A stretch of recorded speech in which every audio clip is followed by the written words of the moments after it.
Winter 1876. A lone cabin deep in the Colorado mountains. Firelight trembling in the dark. Clara clutches a blanket to her chest, eyes red, flinching from the three men kneeling around her bed. "Don't look at me," she chokes out. "I know what I look like." Gideon leans in, his voice rough with feeling. "Let us feel you once," he whispers, eyes never leaving the scars on her back. This isn't lust talking. It's a confession from three men the world called broken, to the only woman who ever looked at their wounds and stayed. So what brought Clara Vance here? Stay till the end, because her story is just getting started. Clara Vance stepped off the train, and the cold hit her like a hand across the face. Colorado Territory did not welcome her. It just tolerated her, the way it tolerated everything that wasn't already dead. She pulled her coat tight and looked around the platform. No crowd, no brass band for the mail-order bride from New York.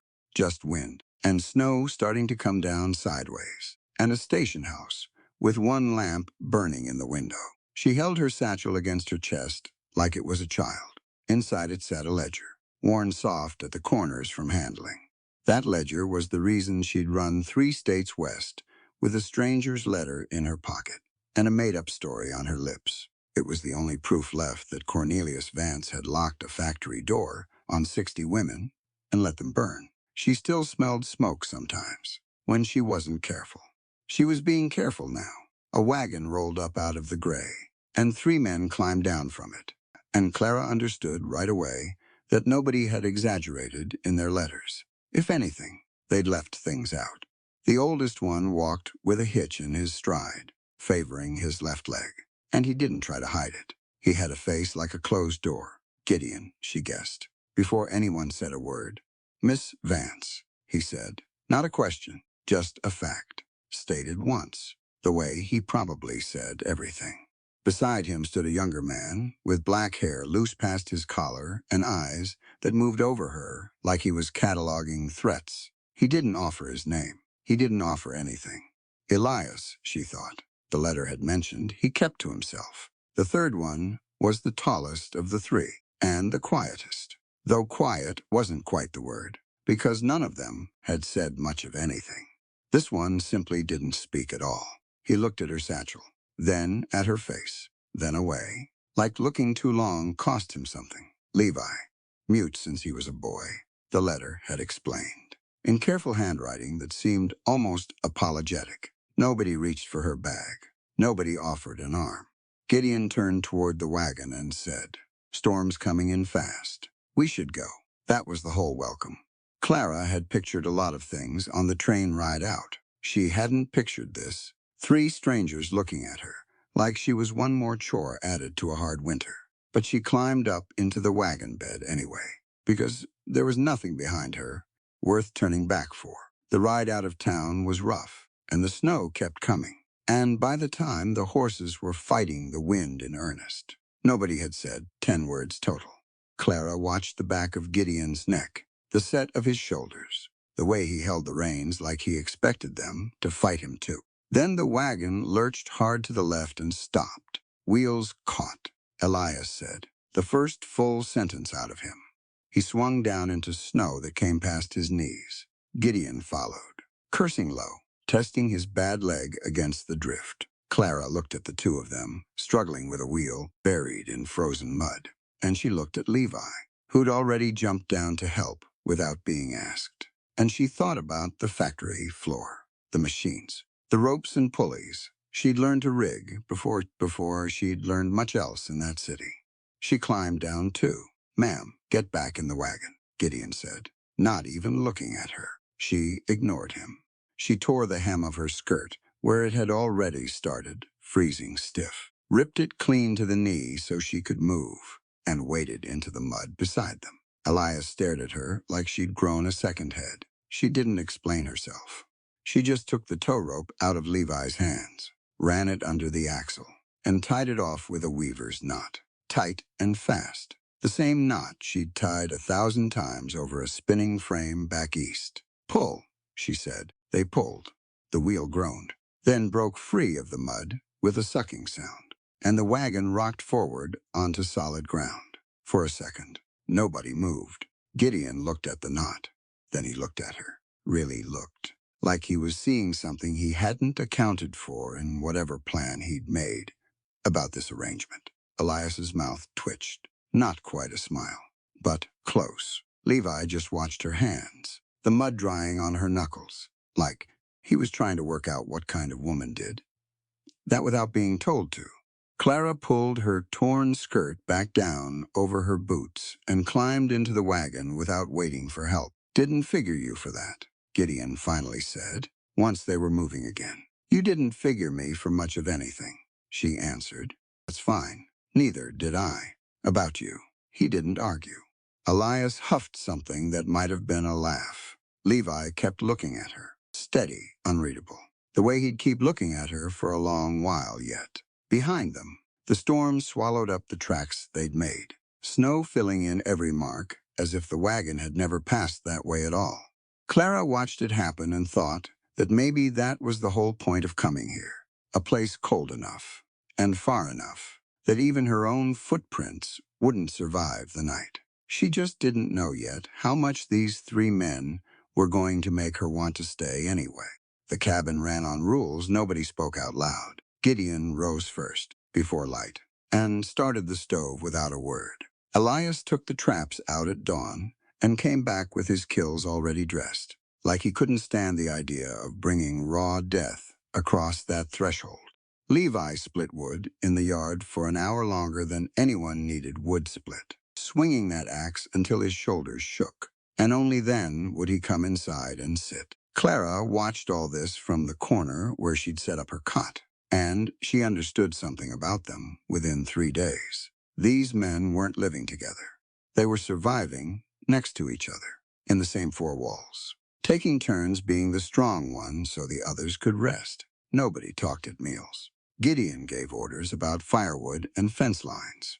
Elias answered in single words. Levi signed things fast with his hands that nobody but his brothers could read, and even they seemed to miss half of it. Clara had grown up in a house full of noise before her parents died, and her uncle took her in, and the noise turned into something meaner. She didn't know what to do with all this silence at first. Then she started filling it. Small things.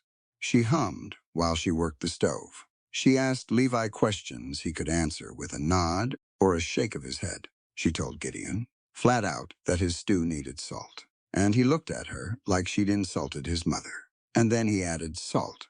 By the fourth morning, Elias announced, they were riding into town for supplies, and he looked at her and said, "You're coming." Not a question either. She was starting to notice that about all of them. The town sat in a shallow valley 2 hours out, a scatter of buildings that hadn't decided yet whether they were a real settlement or just a wide spot in the road. Elias rode beside her the whole way and said almost nothing, but she caught him watching her out of the corner of his eye more than once, like he was still working out what she was. "You don't talk much," she said, mostly just to break the wind whistling past them. "Talking gets a man in trouble out here," Elias said. "Not talking hasn't done wonders for you either, from what I can tell." He almost smiled at that. Almost. The general store had a bell over the door that rang cheap and thin when they walked in. The man behind the counter was heavyset, balding, with the look of someone who'd decided long ago exactly who deserved his time and who didn't. He nodded at Clara. He did not nod at Elias. They gathered what they needed. Flour, coffee, nails a length of rope, a salve for Gideon's leg that Elias picked out without being asked, which told Clara more about that particular brother than any conversation could have. When they set it all on the counter, Elias reached into his coat and laid down his money. The shopkeeper looked at the coins like they'd crawled there on their own. "Don't take money from half-breeds," he said it plain, like he was commenting on the weather. "Girl can pay, or you can leave the goods." The store went quiet in a way that had weight to it. Clara felt the air change, felt Elias go still beside her. The particular stillness of a man clamping down hard on something before it got loose. She didn't reach for her own coin purse. She reached past him instead, into the small leather pouch at Elias's belt, where she'd seen him keep a few loose cartridges for his rifle, and she pulled one free. A .44 round, heavy and cold in her palm. She set Elias's silver dollar on the counter first, then slow and deliberate. She set the cartridge down right beside it, standing it on its base like a tiny brass tower. The shopkeeper's eyes dropped to it. That there's Winchester, she said, conversational as anything, like she was discussing fabric. Loaded, same as the rifle strapped to his saddle outside. Now, you can take that dollar he's offering. Same as you'd take mine. Same as you'd take anybody's. Because money doesn't have a color when it's sitting on your counter. Or you can keep being difficult about it. And one of these days, somebody's going to walk in here who isn't half as patient as this man beside me.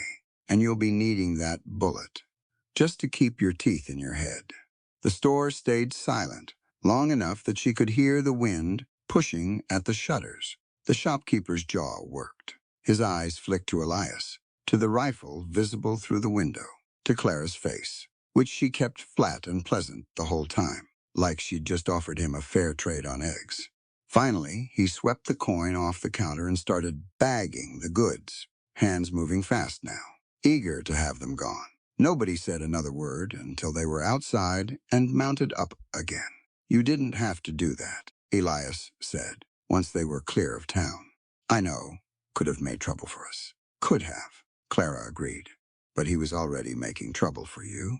I just decided whose trouble it was going to be from here on out. Elias rode quiet after that, longer than usual, and Clara let him have the silence, because she'd learned enough about the Thorne brothers by now to know that silence wasn't always empty.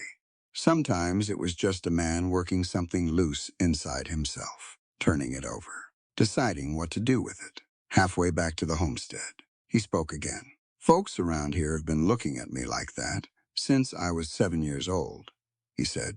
My mother was Cheyenne. My father was a fool who loved her and a bigger fool who died before he could raise me proper. So the town raised me instead. And the town never let me forget what I was. What are you? Clara asked.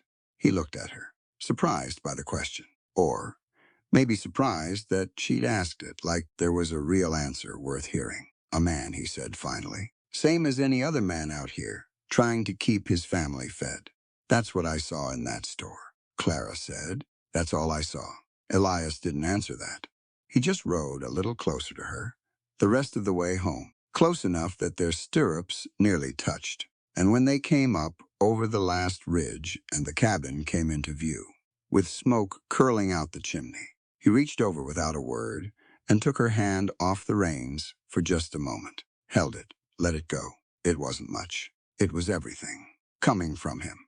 That night at supper, Elias told Gideon and Levi what happened in town, in more words strung together than Clara had heard from him in 4 days combined. And when he got to the part about the bullet on the counter, Levi's hands moved fast and sharp, signing something at his brother that made Elias laugh out loud. A real laugh. Rough from disuse. Gideon looked at Clara across the table for a long moment. Wasn't in the letter you sent, he said, that you'd be handy in a fight. Wasn't much use for it back east, Clara said, until suddenly there was. She didn't explain further, and he didn't push, but something had shifted in the room, and everybody at that table could feel it. She wasn't a stranger sleeping in the corner anymore. She was becoming part of the rhythm of the place. One more set of hands the brothers had started, without quite meaning to, counting on.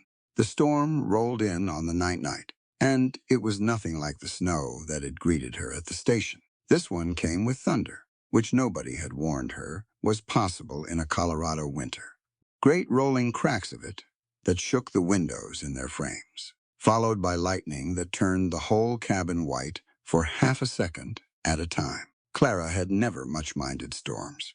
She'd grown up with them rattling the tenement windows, and by the time she was 10, she'd learned to sleep through worse. She woke instead to the sound of something breaking. It was Levi's chair, knocked backward, and Levi himself on the floor beside the hearth, curled in on himself with his hands pressed hard over his ears and his whole body shaking like a man, trying to hold himself together by main force.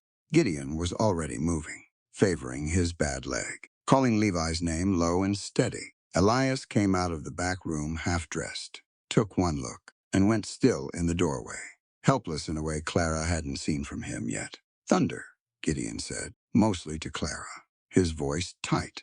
Since he was a boy, Storm took the barn down around him when he was 7, pinned under it 2 hours before anybody found him. "He doesn't hear thunder like the rest of us hear thunder." Levi rocked on the floor, eyes open, but seeing something that wasn't the cabin anymore. Some other night, some other collapse. Gideon crouched beside him and tried to speak him through it, but the thunder came again, another rolling crack, and Levi curled tighter and made a sound low in his throat, the closest thing to a voice Clara had heard out of him yet, and it broke something open in her chest to hear it. She crossed the room and knelt down in front of him. Gideon started to warn her off, but she was already reaching for Levi's hands, prying them gently away from his ears, and instead of letting go, she pulled them down and pressed both his palms flat against her chest, right over her heart, holding them there with her own hands over his. "Feel that," she said, quiet, steady. "That's a heartbeat. Levi, nice and slow. Nothing's caving in. Nothing's coming down on you. Just feel that, and breathe when I breathe." He fought her for a second, chest heaving, eyes wild. Then his hands stopped shaking quite so hard, and his breathing started to catch the rhythm of hers, slow and deliberate, in and out, and by the time the next crack of thunder rolled through, he flinched, but he didn't come apart. Gideon backed off, watching. Elias sank down in the doorway like his legs had given out. They stayed like that a long while, Clara kneeling on the floor with Levi's hands pressed over her heart, the storm working itself out overhead, until finally the thunder faded off into distant grumbling, and Levi's breathing evened out into something almost normal. He didn't let go of her hands right away. He looked at them instead, at where they lay against her chest, and then up at her face, something raw and grateful, and a little bit wondering in his eyes. Gideon cleared his throat and said something about checking the stock, and took Elias with him out into the tail end of the storm. And Clara understood without being told that he was giving them the room. She got Levi up off the floor and into a chair by the fire, and she found the slate they used for cabin figures and a stick of chalk, and she sat down across from him. "You never had proper words for any of this, did you?" she said. "Not written words, I mean. Not past what you needed for chores." He shook his head. "Well," she said, "we've got a fire and a storm that isn't done with us yet, so we might as well use the time." She wrote his name first, big and clear, Levy, and pointed at him, and he traced it with one thick finger, careful, like the letters might break. She wrote Clara next, and he copied that too. Then fire and storm, and home, his hand steady over hers as she guided the chalk, his calluses rough and warm against her knuckles. When she ran out of words, she knew he'd want. He set the chalk down and took her hands in his instead, and started showing her something of his own. He touched 2 fingers to his lips and moved them outward, and made a sound in his throat like he was trying, like he wanted her to understand even without the word for it. "Thank you," she guessed. He nodded, hard, relieved she'd gotten it. He kept going after that. A closed fist tapped twice against his chest, a hand sweeping flat through the air, calm like smoothing water. He was patient with her, more patient than she'd been with anybody in longer than she could remember, correcting her clumsy attempts with a gentleness that had nothing to do with the size of his hands or the width of his shoulders. The fire burned low. The storm rumbled off toward the mountains, and somewhere in the middle of all that quiet teaching, Clara realized his hands hadn't left hers in a while, and she hadn't moved to take them back. Gideon stood outside the cabin longer than the stockwork required, watching through the window at an angle he probably thought was subtle. He saw his youngest brother's face lit up by firelight, unclenched for the first time in longer than Gideon could easily remember. And he saw Clara watching Levi's hands, like they were saying something worth hearing. He'd spent 3 years since the war convinced that what was broken in his family stayed broken, that Levi's silence was a wall, not a door, that Elias's anger at the world was a wound that would never close over, that his own leg, and everything that had gone wrong in him alongside it, was just the shape of things now, permanent as scar tissue. Watching Clara Vance sit on that floor and press a mute man's hands to her heart until his shaking stopped, Gideon started to wonder if he'd had it wrong the whole time. Maybe broken wasn't the only word for what they were. Maybe it just took the right person, sitting patient in the firelight, to prove there was still a whole man in there worth reaching.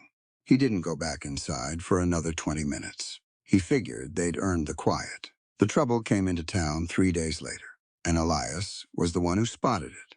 He'd ridden in alone for a spool of wire, and he came back faster than he'd left. His horse lathered despite the cold, and he was off the saddle and through the cabin door before Gideon had even risen from his chair. 2 men in town, Elias said, city clothes, asking after a woman with burn scars. Said she might be traveling under a different name. The room went cold in a way that had nothing to do with the weather.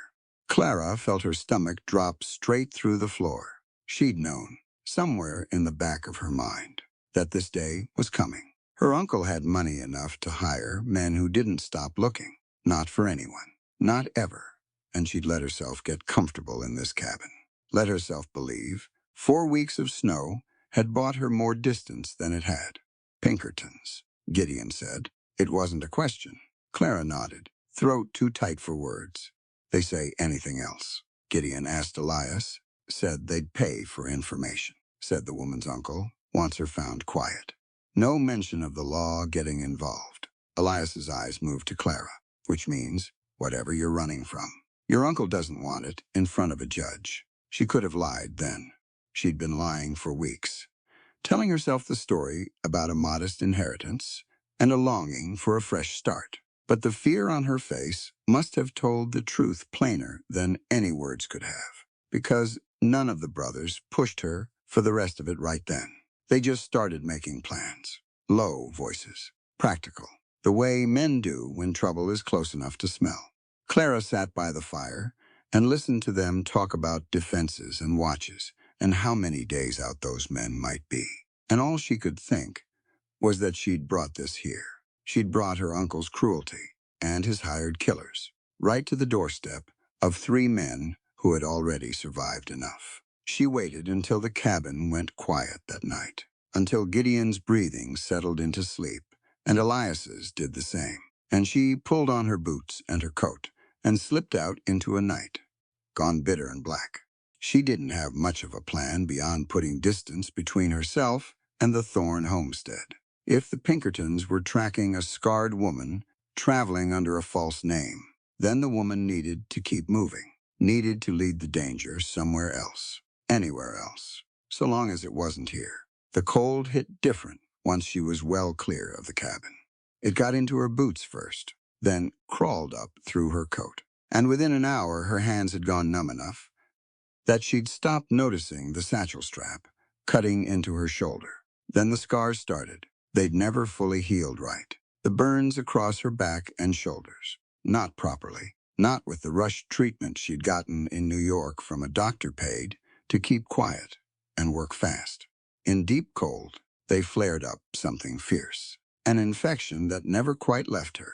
And tonight, out in weather that would have tested a healthy person, her body simply gave out. She felt the fire of it spread down her spine, worse than anything since the factory itself. And her legs stopped answering her properly. And the last thing she remembered clearly was the snow coming up to meet her, soft as a bed, terribly cold. Levi found her.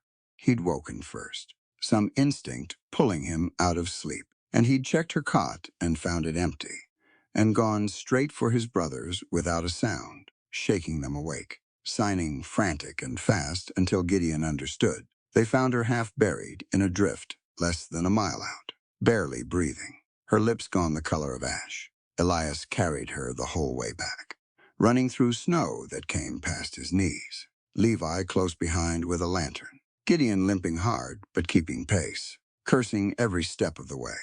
They laid her on the bed nearest the fire, and Gideon, whose hands had steadied more men on more battlefields than he cared to count, went to work fast. Her dress had frozen stiff against her skin, and there was no gentle way to get her out of it in time to treat what was underneath. He took his knife to the fabric instead, slicing it open down the back, careful and quick. What he uncovered stopped him cold for half a second, longer than he wanted anyone to see. The scars ran from her shoulders down across her back, thick ridges of ruined skin, some of it still angry and inflamed, clearly reopened by the freeze. It told a story of fire and suffering plainer than any words she'd ever offered them, and Gideon understood, all at once, exactly what she'd survived, and exactly what she'd been hiding beneath every high collar she'd worn since the day she stepped off that train. Clara came back to herself slowly, the warmth of the fire pulling her up out of the cold, and the first thing she felt was air against her bare back. And the second thing she understood was that they'd seen. She grabbed for the blanket, pulled it hard against her chest, curled away from all three of them with a sob tearing loose before she could stop it. "Don't," she said, voice cracking. "Don't look at me." Clara Gideon's voice, low, careful. "I know what it looks like." She kept her face turned to the wall. "I know what I look like. You didn't sign on for a woman who's ruined like this. So just don't." Nobody spoke for a moment. Then she felt the bed shift as someone sat down beside her. And it was Elias. And he didn't try to turn her around or pull the blanket away. "I've got a scar behind my ear from where a man hit me with a bottle when I was 9 years old," Elias said quietly, "for the crime of buying bread in the wrong store. Gideon's leg will never work right again for the rest of his life. Levi hasn't spoken a word since a barn came down on top of him. We are not exactly whole men in this house, Clara. Never have been." She didn't answer, but her shoulders had stopped shaking quite so hard. "You didn't run because you were ashamed of us finding out you're hurt," Gideon said, from the other side of the bed. "You ran because you were trying to protect us. That's not the same as ruined. That's not even close to the same thing." Levi didn't say anything at all. He just reached out, slow, giving her every chance to pull away, and rested one hand flat against her shoulder, above the worst of the scarring, gentle as anything, like he was asking permission just by the weight of his touch. Clara lay there between the three of them, raw and exposed in every way a person could be. And for the first time since the fire, she didn't feel like something to be hidden away. She felt like something they intended to keep. The fever broke on the third night, and Clara woke to find all three brothers still in the room. Gideon sat in the chair by the bed, elbows on his knees, watching her with the kind of stillness that told her he hadn't slept much these past days. Elias leaned against the wall near the window, arms crossed, and when her eyes opened, his whole posture changed, straightened, came alive. Levi sat on the floor by the hearth, close enough to reach her, a half-finished carving forgotten in his lap. "You're back," Gideon said. "Was I gone?" Her voice came out rough. "Unused 3 days," Elias said. "Fever had you talking in your sleep. Said things about a fire, about your uncle." Clara went still. She'd known this moment was coming, ever since Gideon had cut her dress open and found the scars, ever since she'd sobbed into that blanket, convinced they'd never look at her the same way again. But she hadn't expected to lose control of her own story while unconscious, hadn't expected them to piece it together from fever ramblings instead of her own mouth. "How much did I say?" "Enough," Gideon said. "Your uncle owns a garment factory in New York. There was a fire. He'd locked the doors. Some ordinance about theft. Kept the girls from getting out. You've got a ledger that proves he knew the locks would kill people if the building ever burned. And you've been running west with it ever since, trying to stay ahead of the men he's paying to get it back." She closed her eyes. There it was, laid bare. No room left to keep pretending. She was just a woman answering a marriage advertisement for a fresh start. "I should have told you before I ever stepped off that train," she said. "I brought danger to your door, and I let you take me in blind. You brought a ledger that could see 60 dead women get justice," Elias said, pushing off the wall. That's not danger. Clara, that's a debt the world owes you the chance to collect. I ran because I was scared you'd see me different, she admitted, and her voice cracked on it. Not just because of the ledger. Because of this, she gestured, weak toward her own back, toward the scars still healing beneath her nightclothes. I've been engaged once before, back east. He saw them by accident, before the wedding. Called off the whole thing inside a week. Said no man wants a wife who looks like she's been through a war. The room went quiet in a way that had weight to it. Gideon stood up from the chair, slow, favoring his bad leg the way he always did, and he came to sit on the edge of the bed instead. Up close, his eyes had lost every trace of the cold, closed off. Look, she'd first met at the train station. I've got a leg that'll never march straight again, he said. Spent 2 years after the war, thinking no woman worth having would want a man who couldn't walk across a room without every step reminding her he was broken. Turns out that's not what breaks a marriage. What breaks it is a person who can't see past the wound to the man underneath. That's not the same, Clara whispered. It's exactly the same, Elias said, moving closer now, crouching by the bed, so he was eye level with her. You think we haven't all got something we've been told makes us less. I've spent my whole life hearing what a half-breed is worth in this territory. Levi's spent his hearing what a mute man's worth. Gideon spent his hearing what a cripple's worth. We know precisely what it costs a person to be looked at and found wanting. None of us are fixing to do that to you. Levi set his carving aside and crossed the room, kneeling on the other side of the bed. He reached out and took her hand, the way he had the night of the storm. But this time he didn't press it to his own chest. He turned it over in his palm and traced one finger along her open hand. Slow, deliberate, like he was writing something only she was meant to read. What's he saying? She asked Gideon, since Elias had been teaching her the signs, same as she'd been teaching him letters. But she hadn't learned enough yet to catch the meaning. Gideon watched his brother's hands. His voice went low. He's telling you the fire didn't ruin you. It's part of the story your body carries. Same as his silence is part of his. Same as my leg. He's saying he doesn't want a woman without a story. He wants you. Clara felt her eyes go hot, felt the tears come before she could stop them. Not from grief this time, but from something else entirely. Something she hadn't let herself feel in longer than she could remember. Safe, that was the word for it. She felt safe, sitting in that bed with 3 ruined men who didn't think ruined was the right word for any of them. Let us feel you once, Gideon said. The words landed soft, but they carried weight enough to still the room. He wasn't asking with any hunger in his voice, not the kind she'd been warned about back east, not the kind that took without giving thought to what it cost. His voice had gone rough and quiet, the voice of a man laying down every wall he'd built since the war. Not to prove anything, he went on. Not because we doubt what you told us. Just once, let us feel that you're really here, that you're whole and warm and staying. Elias's hand found hers on the other side, and he didn't say anything more than her name. But the way he said it carried the same plea. Levi's hand tightened gently around hers, and his eyes, always so careful, so guarded around strangers, held nothing back now. Clara looked at the 3 of them, at Gideon's steady patience, at Elias's fierce and quiet devotion, at Levi's silent, overwhelming tenderness, and she understood that this wasn't a request born out of anything small.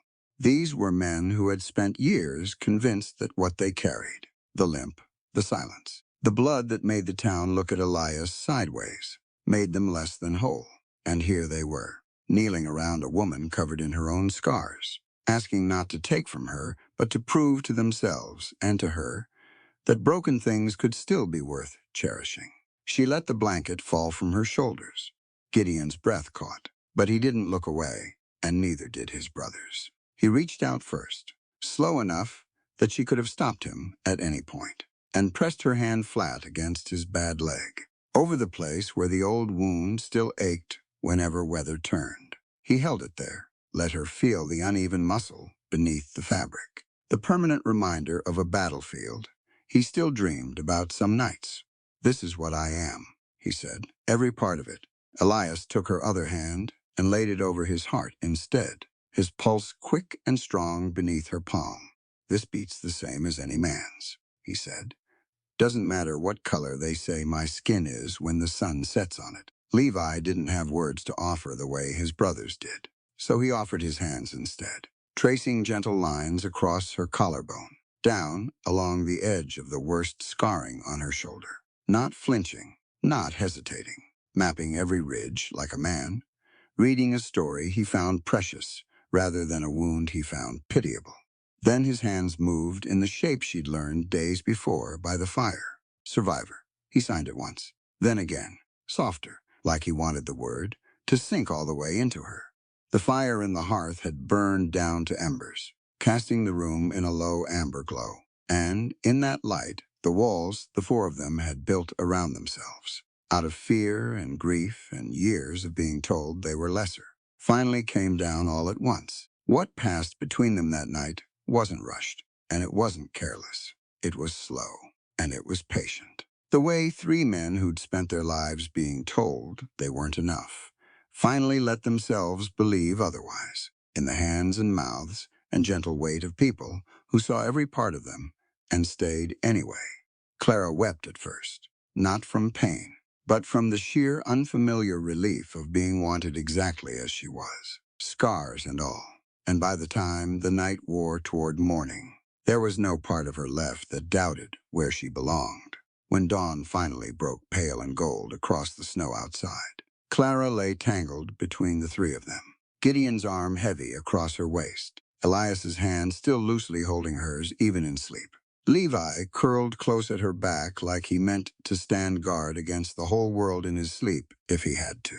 She looked at the ceiling of that little cabin, listened to the brothers breathing slow and even around her, and thought about how far she'd come from a burning building in New York to this quiet room in the mountains. She thought about the ledger, still hidden beneath the floorboards, about the men her uncle had sent to find her, about the danger that hadn't gone anywhere, just because she'd finally found a place to rest. But for the first time since the fire, she wasn't afraid of what came next. She had 3 reasons now to fight for whatever future was left to find, and she intended to keep every one of them. The storm came down out of the mountains 2 days later, and it came down mean. Gideon had been watching the sky since sunup, jaw tight, and by mid-afternoon he'd called all 3 of them in from their chores. "This isn't a snow flurry," he said, looking out the window at a sky gone the color of a bruise. "This is a whiteout coming. We lose the trails in an hour, maybe less. Nobody's getting in or out of this valley till it breaks." Elias came in from checking the traps with frost already crusting his eyebrows, and he confirmed it. Visibility past 50 feet was already going soft and gray, and the wind had a bite to it that promised worse before it promised better. They battened down what they could. Shutters closed and braced. Stock brought in close to the barn, where the walls would break the worst of the wind. Extra wood stacked by the hearth. Clara worked right alongside them, hauling what she could carry, and nobody told her to sit this one out, which was its own kind of answer to a question she hadn't needed to ask anymore. It was Levi who spotted the riders first. He'd gone out to check the horses one last time before the whiteout closed in completely, and he came back through the door faster than any of them had ever seen him move, hands flying, face pale. Gideon read the signs and went rigid. "Riders," he said, "coming up the south trail. 6 of them, maybe 7. Levi says they're armed." Clara's stomach dropped straight through the floor. "That's not the storm scaring off," she said. "That's my uncle's men, using the storm to get close before we'd see them coming." Gideon was already moving, pulling the rifle down off the wall, checking the load with hands that had done this 100 times before, back when the stakes were a war instead of a home. "How many men does he usually send?" "I don't know exactly. Enough that he's confident. He's not a man who likes uncertain odds." "Well, he picked a fool time to come calling," Elias said, already at the window, watching the tree line where the snow was starting to blur everything into gray. "Nothing. Another hour and this whiteout will bury every trail up here. They'll be as blind and stuck as we are." Which means they know it too, Gideon said. Which means they're planning to finish this before the storm locks everybody in place. Clara looked between the three of them, and she saw something settle over each of their faces. Something she recognized from that morning in the mud with the wagon wheel. Not panic, calculation. These were men who'd survived worse than this, in their own ways. And they weren't about to let 6 strangers with guns take away the first real peace any of them had found in years. There's a root cellar, Gideon said, turning to her. Deep, reinforced. Good and hidden under the floorboards in the back room. You're going down there, and you're staying down there until this is finished. Clara felt something in her go hard and certain. No, Gideon blinked, like the word hadn't quite registered as a real answer. Clara, this isn't a discussion. Those men are coming for you specifically. The safest place for you is out of sight. I didn't survive a factory fire, so I could hide in a basement while 3 men I love fight for my life without me, she said. And the word love landed in the room with a weight none of them had spoken aloud yet, though it had been sitting there, plain as day since that night by the fire. I know how to load a rifle. I know how to hit a target. My father taught me to shoot before he died. Back when we still had a farm before the city took everything else from us. Put me at a window, same as anybody else. She's not wrong that hiding her doesn't necessarily keep her safest, Elias said slowly, watching Clara with something like respect blooming plain on his face. If they get past us and find that cellar, she's trapped down there with no way out and no way to defend herself. Up here, at least she's got a fighting chance. Gideon looked at her for a long moment, weighing it, and Clara held his gaze steady, refusing to look away first. Finally, he exhaled, hard, and reached for the second rifle hanging by the door. You do exactly as I say the second I say it, he told her, pressing the weapon into her hands. No hesitating, no arguing mid-fight. Are we understood? Understood. He nodded once, satisfied, and something in his eyes shifted from reluctant to something closer to pride. Then let's get this cabin ready to hold. They worked fast after that. Gideon assigned positions. The front window, with the clearest line down the trail. The back door, where the woodshed offered cover for anyone trying to slip around. The loft window that looked out over the whole approach. Levi took a logging axe from the shed and set it by the reinforced front door, testing the bar that held it shut, making sure it would hold against anything short of a battering ram. Elias disappeared out the back with barely a word to anyone, sliding out into the whiteout like he was born to it. And Clara understood, watching him go, that this was exactly the kind of fight he'd trained his whole life for without ever wanting to. A man raised half in 2 worlds, taught to move silent and see clear when everyone around him assumed he couldn't be trusted with either skill. He was about to prove every one of them wrong. The snow outside had gone from heavy to blinding, a wall of white that swallowed the tree line, the fence posts, everything, past 30 feet from the cabin. Clara took her position at the loft window, rifle loaded, and watched that wall of white for any shape that didn't belong to it. Gideon crouched by the front window, watching the same nothing she was watching, his breathing slow, and even in a way that told her this wasn't his first siege, not by a long stretch. Whatever ghosts followed him home from the war, they'd taught him this much, at least, how to hold steady when everything in a man wanted to run. They'll come slow, he said, mostly to himself. Storm's their cover, but it's also their enemy. They'll want to close the distance without losing each other in the whiteout. How do you know that? Because that's what I'd do, he said. And your uncle's paying professional men, not fools. They'll have a plan. The first shot came almost 40 minutes later, and it didn't come from the trail Gideon had been watching. It came from the side of the cabin, near the woodshed, glass shattering somewhere in the back room, and the whole cabin seemed to hold its breath for one terrible second before everything broke loose at once. Levi was already moving toward the back door, axe in hand, a wall of silent muscle, placing himself directly between the breach and the rest of the house. Gideon shouted something about flanking positions, and Clara, heart hammering so loud she could barely hear her own thoughts. Sighted down the loft window at a shape moving fast through the snow near the barn. She didn't hesitate. She fired. The shape dropped, and whether it was a kill or just a wound, she couldn't say for certain through the blinding snow. But it was enough to send the others scattering for cover. Enough to buy Gideon the half-second he needed to return fire from the front window at a second attacker trying to circle wide. The cabin had become a fortress, and for the first time in her life, Clara Vance understood what it meant to be trusted as part of the wall that held. The fight that followed lost all shape within minutes, the way Clara imagined real battles always did. Nothing like the clean lines she'd pictured from dime novels back east, just noise and snow, and the terrible flat crack of rifles somewhere out past the white. Gideon commanded the defense from the front window with the same cold clarity he probably carried onto every battlefield he'd survived, calling out positions, calling out targets, his voice cutting through the chaos, steady as a rope thrown to a drowning man. Clara found herself listening for that voice the way sailors probably listened for a lighthouse, using it to orient herself in the blind white confusion outside. Movement, west fence line, he called, and Clara swung her rifle that direction and caught the shape of a man half crouched behind a post. And she fired before he could bring his own weapon level. And he went down into the snow and didn't get back up. Her hands were shaking, but her aim wasn't. And she understood in some distant part of her mind that she'd just killed a man that she'd carry.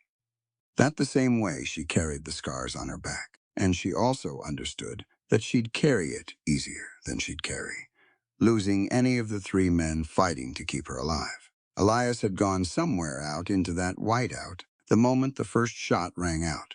For a long while, nobody inside the cabin could say where he was or what he was doing. And that silence scared Clara worse than any of the gunfire. Then, faint through the wind, she heard a cry cut short out near the tree line, and another one a few minutes later, closer to the barn.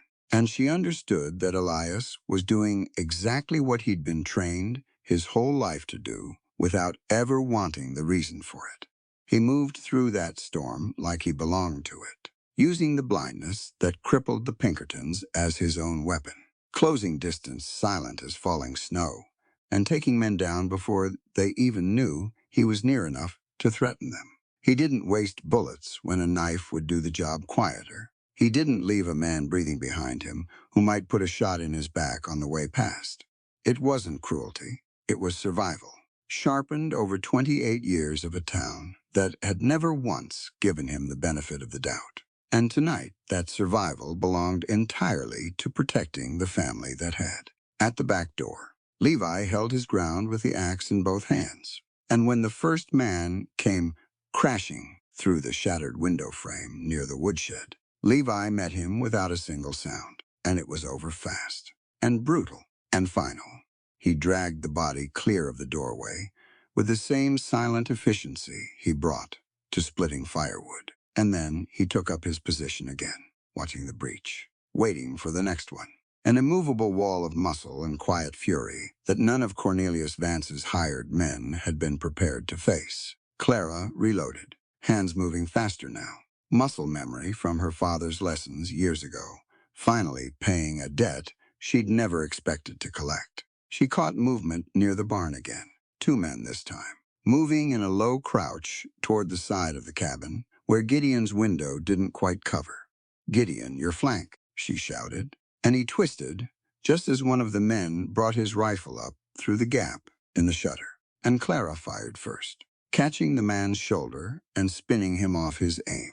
And Gideon finished it a half-second later. "Good eye," he called up to her, breathless. And even in the middle of all that chaos, she felt something warm bloom in her chest at the simple, plain approval in his voice. The fighting seemed to stretch on forever and end almost too fast. The way Clara imagined all violence probably did once a person had lived through it. One moment the air was full of gunfire and shouting, and the next the wind was the only thing left making noise. The whiteout swallowing up whatever remained of the assault, same as it had swallowed everything else. Elias came back through the front door 20 minutes later. Snow crusted thick across his shoulders, a shallow cut along his jaw, the only visible mark on him. And Clara's whole body sagged with relief at the sight of him standing there alive. "That's the last of them I could find," he said, voice rough from the cold. "4 dead out by the tree line and the barn. 2 more wounded and running. Probably won't make it far in this storm without shelter." "How many total?" Gideon asked. 7. Near as I could count tracks before the snow covered them over.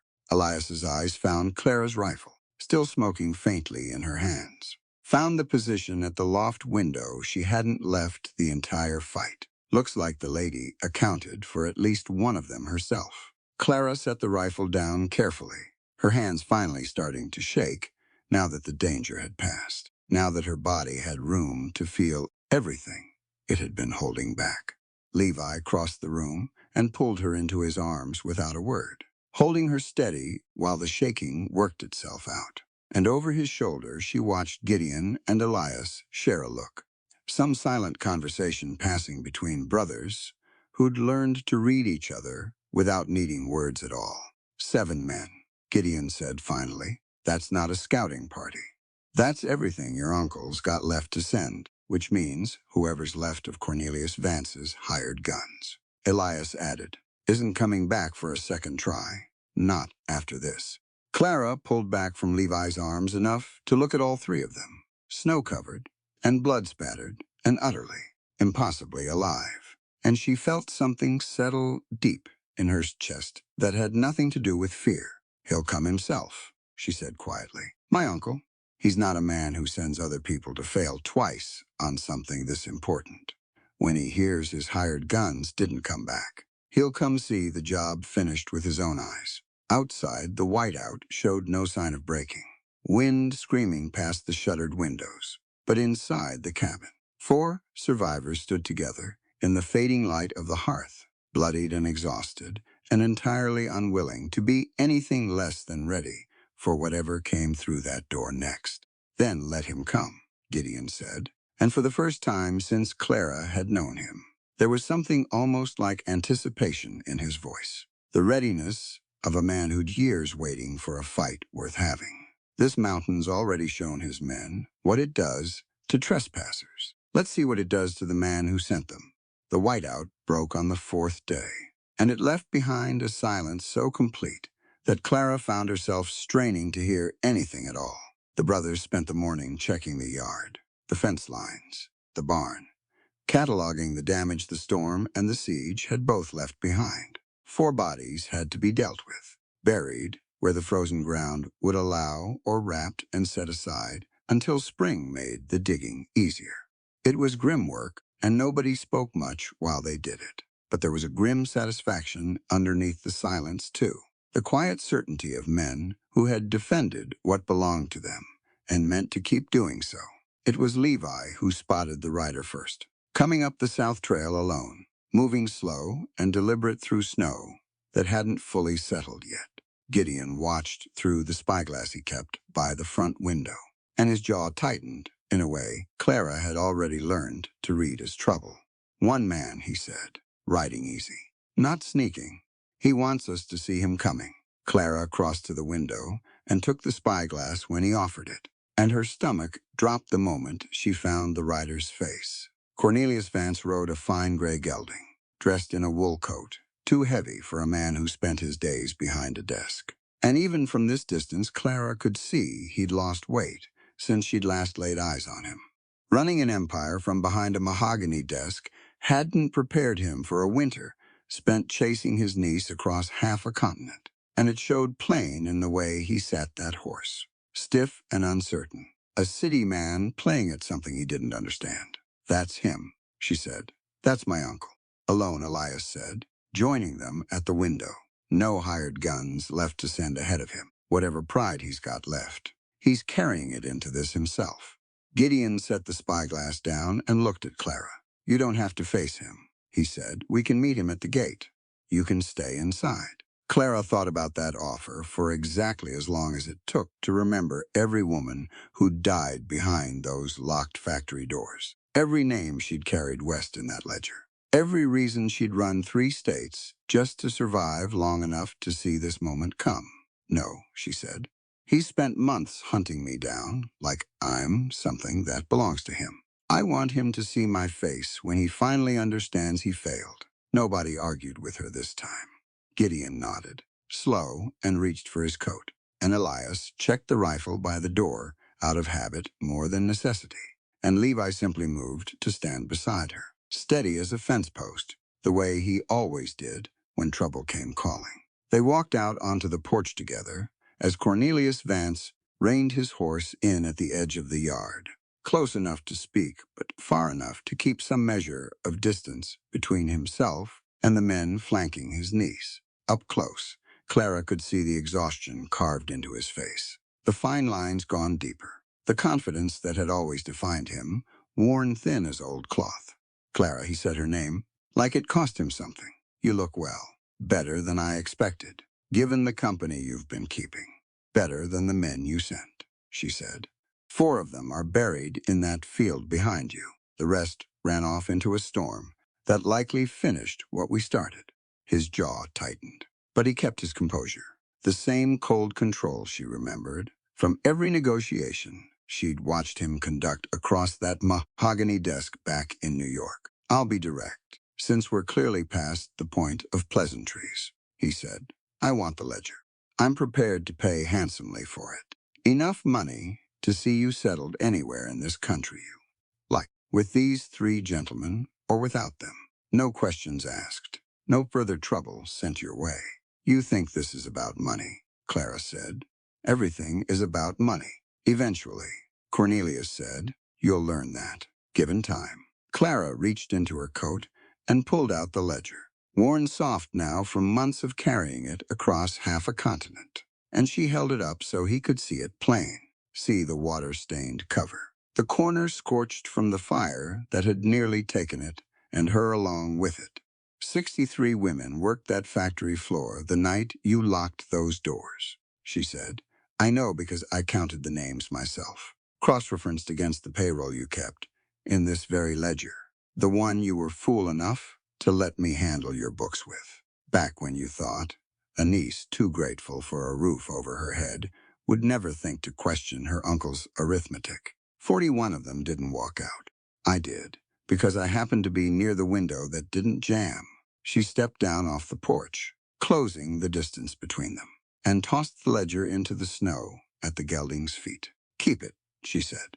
The cold doesn't take bribes. Something in Cornelius Vance's face cracked then, the composure finally slipping to reveal the fear underneath, the understanding that no amount of money was going to buy his way out of this particular reckoning.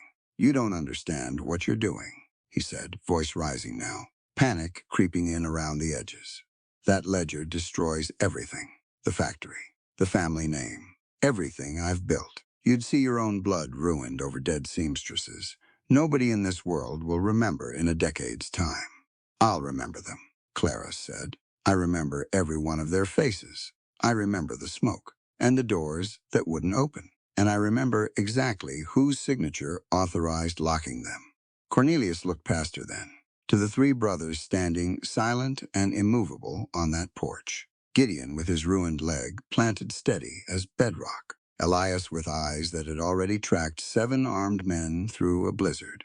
And 1, Levi with an axe within easy reach, and a look on his face that needed no words at all to communicate its meaning. I have money, Cornelius said, and his voice had gone thin now, reedy with a fear he couldn't quite hide anymore. Whatever price you name, whatever it takes, I'll pay any of you to simply let me leave this valley with what's mine. Nothing here belongs to you, Gideon said, and it was the first thing he'd spoken since they'd stepped onto the porch. But his voice carried the same weight it always did, flat and certain and impossible to argue with. Cornelius Vance looked at the 3 men, at his niece standing between them, with nothing left in her hands but empty air, and every ounce of resolve she owned. And something in him finally broke. He wheeled his horse hard, spurring it into a run, fleeing back the way he'd come. Except the trail behind him had gone soft and treacherous in the thaw, and the storm hadn't fully finished with the mountain yet. Nobody moved to stop him. Nobody fired a shot or gave chase. Let him go, Gideon said quietly, watching the gelding disappear over the ridge in a spray of loose snow. This mountain's already claimed 7 men this week who thought they could take what wasn't theirs. It doesn't much care about adding an 8th. They didn't need to explain what they meant by that. Clara understood it plain enough, standing there in the trampled snow with the ledger at her feet, watching the last of her uncle's silhouette vanish into weather that had already proven itself merciless to men who underestimated it. By morning, one of the ranch hands from the neighboring spread found what was left of Cornelius Vance half a mile past the ridge, frozen solid against a rock outcrop where his horse had thrown him in the dark. The animal itself found wandering, riderless, near the valley floor. The cold had done what neither bullets nor blades had needed to. The mountain had rendered its own verdict, swift and absolute, and left no one with blood on their hands to answer for it. The storm broke fully within the week, and the valley settled into the particular hush that comes after. Violence has passed through and left the world quieter than it found it. Clara retrieved the ledger from where it had lain buried under fresh snow, brushing the ice from its cover with careful hands, and she sat with it at the kitchen table that evening, while the brothers worked around her, each one finding some excuse to stay close, to check on her without making a production of checking. "What happens now?" Elias asked, settling into the chair across from her. "Now I finish what I started," Clara said. "This ledger doesn't do any good sitting on a shelf out here. It needs to go back east, into hands that can actually use it." Gideon looked up from where he was working oil into the leather of his boots. "You're not thinking of going yourself?" "No," Clara said, and she meant it. The certainty of that answer, surprising her even as she said it out loud. Months ago, she'd have said the opposite, without hesitation, would have insisted on carrying the fight all the way back to New York herself, seeing it through to the end with her own eyes. But something had shifted in her since the night in that firelit room, since the siege, since watching 3 broken men prove themselves whole in every way that mattered. She had a home now. She wasn't leaving it. "I'll send it." She's copies, actually. One to the New York Labor Board, since they've been investigating factory conditions since before the fire and never had proof solid enough to act on. One to a newspaper editor I used to know, a man who ran an expose on tenement conditions 2 years back and lost half his advertisers for the trouble, but never once backed down on a story he believed in. And one to the district attorney's office, in case anyone left in that company thinks my uncle's death lets them off the hook for what they built together. "You've thought this through," Gideon said, something like admiration threading through his voice.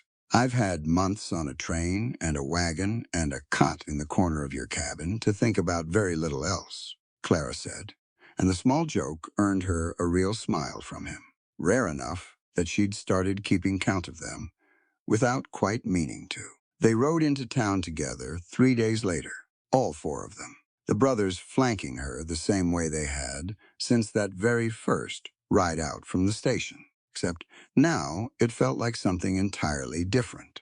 Not strangers thrown together by a letter and a desperate arrangement. A family riding together, because that was simply what families did. The postmaster raised his eyebrows at the thickness of the packages Clara handed across his counter, but he didn't ask questions. Not with Gideon Thorne standing at her shoulder and a look on his face that discouraged idle curiosity. "New York," Clara said, sliding the first package across, "and this one to Chicago. Care of the editor listed there, and the last back to New York as well. Different address."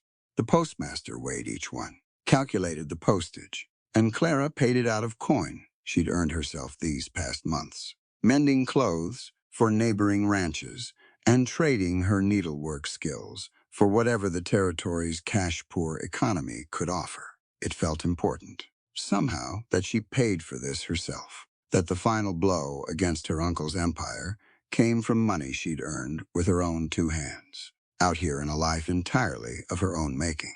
They watched the stagecoach load up an hour later, watched the driver secure the mail pouch alongside the passenger luggage. And Clara stood on that dusty street with three men she loved on either side of her and felt something in her chest finally settle after months of running. "It's done," she said, mostly to herself. "Not quite," Elias said. "There's still the small matter of what happens once that ledger lands where it's going. Could be months before anything comes of it. Could be a trial. Could be your uncle's partners try to bury the whole thing quiet, same as they buried those women, behind locked doors. Maybe," Clara agreed, "but it's out of my hands now, and that's its own kind of freedom. I spent a year of my life running because I was the only thing standing between that ledger and the fire that would have destroyed it forever. Now it's on its way to people with the power to actually do something with it, whatever comes next. It doesn't fall on my shoulders alone anymore."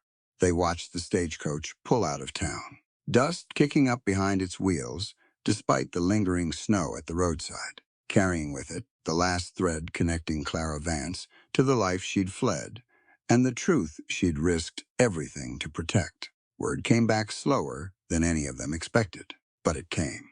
A letter arrived in late February, forwarded through 3 different post offices before it finally found the Thorne homestead. And it carried news from the New York Labor Board confirming they'd opened a formal investigation into Vance Garment Works, citing evidence provided by an anonymous source that corroborated survivor testimony collected in the weeks following the fire. A month after that, a newspaper clipping arrived, sent by the editor Clara had trusted with her story, detailing the collapse of the Vance manufacturing empire under the weight of public outrage and mounting legal pressure. The factory floor manager, who'd actually turned the key on those doors the night of the fire, acting on Cornelius Vance's explicit instructions documented plainly in his own handwriting, had been arrested and charged. The first real measure of justice any of the surviving families had seen since the tragedy. Clara read that clipping by the fire with all 3 brothers gathered close, and when she finished, she folded it carefully and set it aside, and she let herself cry. Not from grief this time, but from the particular relief of watching a wrong finally begin righting itself, months and miles away from the place it had happened, carried there by nothing but her own stubborn refusal to let it go unanswered.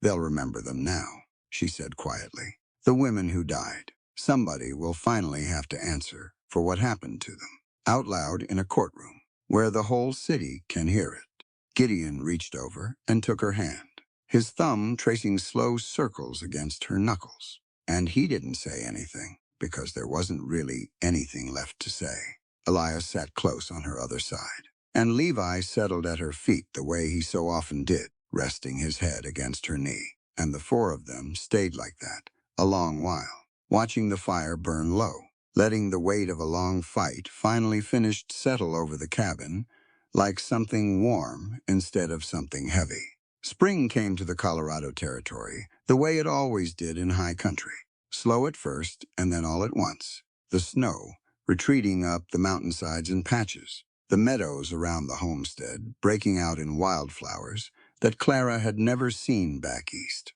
blues and yellows spreading out across ground that had been buried under white.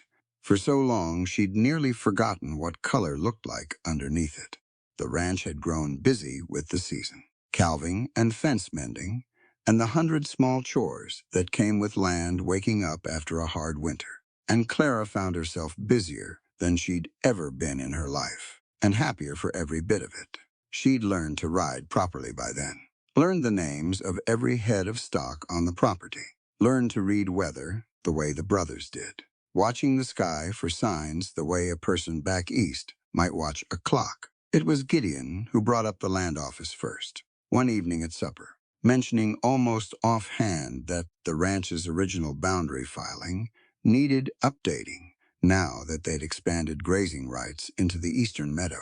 Purchased fair and square from a neighboring family, looking to sell off before they moved further west themselves. "I'll ride in Thursday," he said. "Get the paperwork settled before planting season gets fully underway." "I'll come with you," Clara said, and it wasn't a question. Same as so much of what she said around that table these days wasn't a question. And Gideon looked at her with something warm passing behind his eyes. "Figured you might." They rode into town together that Thursday, the four of them, same as they always traveled now.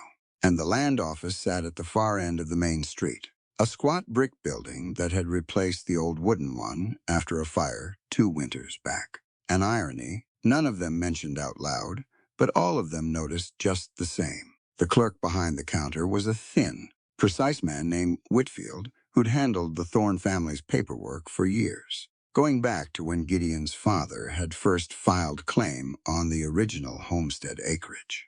"Expanding the boundary, you said?" Whitfield asked, pulling out the appropriate forms. "That's right," Gideon said. "Eastern Meadow, the old Hutchins parcel. We closed on it last month." Whitfield nodded, filling in the details with the careful, unhurried penmanship of a man who took genuine pride in his work. And when he reached the section requiring the names of all parties with legal interest in the property, he paused. "Same as before, then. Filed under your name alone, same as the original claim." Gideon glanced at Clara, standing beside him at the counter, and something passed between them, unspoken but entirely clear. The same understanding that had been building between all of them since that first ride out from the train station, through the storm and the siege and everything that had come after. "No," Gideon said, "not the same as before." He reached for the pen resting on the counter, and instead of signing where Whitfield had indicated, he held it out to Clara instead. "Add her name," he said. "Full legal partner, co-owner of the Thorne Ranch. Same standing as myself and my brothers. Same claim to the land and everything on it." Whitfield blinked, clearly unaccustomed to this particular arrangement. "You understand that grants her equal legal standing in any future sale, inheritance, or dispute regarding the property. This isn't a dower right we're discussing. This is full ownership. I understand it plain," Gideon said. "That's precisely what we're asking for." Clara felt her throat tighten as she took the pen from his hand, felt the weight of what he was offering settle over her. Not a wife tucked safely under a husband's legal shadow, dependent and secondary, but a partner standing equal before the law, with a claim to the land as real and unshakable as any of theirs. She thought about the factory floor back in New York, about women who'd owned nothing, not their labor, not their safety, not even the right to walk out a door that should never have been locked in the first place. She thought about how far she'd traveled from that life, not just in miles, but in every measure that actually mattered. She signed her name, Clara Vance Thorne, clear and steady across the line Whitfield indicated. And when she set the pen down, Elias and Levi both stepped up to add their own signatures as witnesses, formalizing something that had already been true in every way that counted for months now. "Congratulations," Whitfield said, somewhat bemused, but clearly deciding it wasn't his place to comment further. "You're all officially co-owners of record, effective today." They rode home in the late afternoon light, the meadows on either side of the trail bursting with new growth, and Clara found herself laughing for no particular reason at all. Just the sheer unburdened lightness of a life that finally belonged entirely to her, shared freely with 3 men who'd never once asked her to be smaller than she was. That evening, they gathered on the porch as the sun dropped low over the western ridge, painting the sky in shades of orange and violet that Clara still hadn't gotten used to, still stopped to watch every single time, like it might be the last one she ever saw. Levi had built her a rocking chair over the winter, working on it in stolen hours by the fire, sanding and shaping the wood with the same patient care he brought to everything. And she sat in it now, settled deep into cushions. Elias had helped her stuff and sew, watching the horizon stretch out gold and endless in every direction. Gideon lowered himself into the chair beside her, resting one hand lightly on her knee, the gesture easy and familiar now, After months of learning each other's rhythms, Elias leaned against the porch post nearby, arms crossed, watching the tree line out of old habit, even in a moment as peaceful as this one. Always the protector, always keeping watch, even when there was nothing left to guard against. Levi settled on the porch step at her feet, leaning back against her chair, and she reached down without thinking and rested her hand against his shoulder, feeling him relax under the simple weight of her touch. Four people who'd each arrived at this porch carrying wounds the world had told them made them less. A crippled soldier, an outcast son, a silent survivor, a scarred fugitive, somewhere along the road that had brought them all together. None of them had managed to fix what was broken in the others. Not entirely. Not in the way storybooks like to promise. Gideon still limped on cold mornings. Elias still met wary looks in town some days that never fully went away. Levi still went silent, still carried his history in his hands instead of his voice. Clara still bore the scars across her back, and likely always would. But broken, she'd learned, wasn't really the right word for any of them anymore. Maybe it never had been. What they carried wasn't ruin. It was simply the shape their lives had taken. The particular history written into muscle and skin and silence. And somewhere along this long, hard winter, all four of them had found the one thing that made carrying it bearable. Each other. Clara looked out at the vast stretch of land now legally, officially, undeniably hers. Watched the sun finish its slow descent behind the mountains that had once seemed so cold and unforgiving and now simply felt like home, and she smiled, wide and unguarded. The ashes of everything she'd once been finally settling behind her, for good. Ahead of her lay nothing but open country, and three men who'd never once asked her to be anything other than exactly who she was. There's a reason stories like Clara's stay with people long after the video ends. And it isn't just the romance. It's what her story quietly teaches about worth. Every person in this story walked in believing some part of them was too damaged to be loved. Gideon carried a leg that would never march straight again and a war he couldn't leave behind. Elias carried a lifetime of doors closed in his face simply for the blood in his veins. Levi carried a silence he never chose, born out of a tragedy no child should survive. And Clara carried scars she was certain would end any future the moment a man saw them. Four people, four different wounds, and one shared belief that they'd already been measured and found lacking by a world quick to judge what it barely understood. What makes this story worth telling isn't that these wounds vanished. They didn't. Gideon still limps on cold mornings. Levi still doesn't speak. Clara's scars never faded. Real healing rarely erases what happened to us. What changed wasn't the damage. What changed? Who was standing beside them when the truth came out? Somewhere along the way, each of them learned that being seen fully, scars and silence and everything else, isn't the risk we spend our lives fearing. It's the thing that finally lets us put the fear down. Think about how much of our lives we spend hiding the parts we think will scare people off. The mistake we made. The body that doesn't look the way we were told it should. The parts of us that don't speak, or don't perform, or don't fit neatly into what the world calls whole. We learn early to keep those parts covered. The way Clara kept her collar buttoned high for months, terrified of what would happen the moment someone looked past the fabric. And maybe that instinct isn't wrong, not entirely. Not everyone deserves to see us at our rawest. But this story is a reminder that somewhere out there are people who won't flinch. People who will kneel down, take our hand, and tell us that what we've survived doesn't disqualify us from being loved. It qualifies us. There's also something worth sitting with in how this family got built. Not one of them fixed the others. Nobody arrived with a cure for grief, or trauma, or the particular cruelty of small towns. What they offered each other instead was simpler and harder. Patience, presence, the willingness to sit through a thunderstorm, holding someone's hands until the shaking stopped, even without the right words for it. That's not a fairy tale skill. That's something any of us can choose to offer somebody else, starting today. So if you take one thing from Clara and the Thorne brothers, let it be this. Whatever you're carrying, the grief, the scar, the silence, the part of your story you've never said out loud, it doesn't make you less. It makes you exactly the kind of person worth someone kneeling down for. If this story meant something to you, hit like, subscribe for more stories like this one, and drop a comment telling me which brother stole your heart.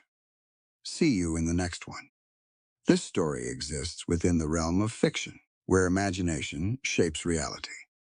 Any similarities to real-life individuals, organizations, or events are entirely coincidental. The author does not endorse or represent any real entity through the content of this work.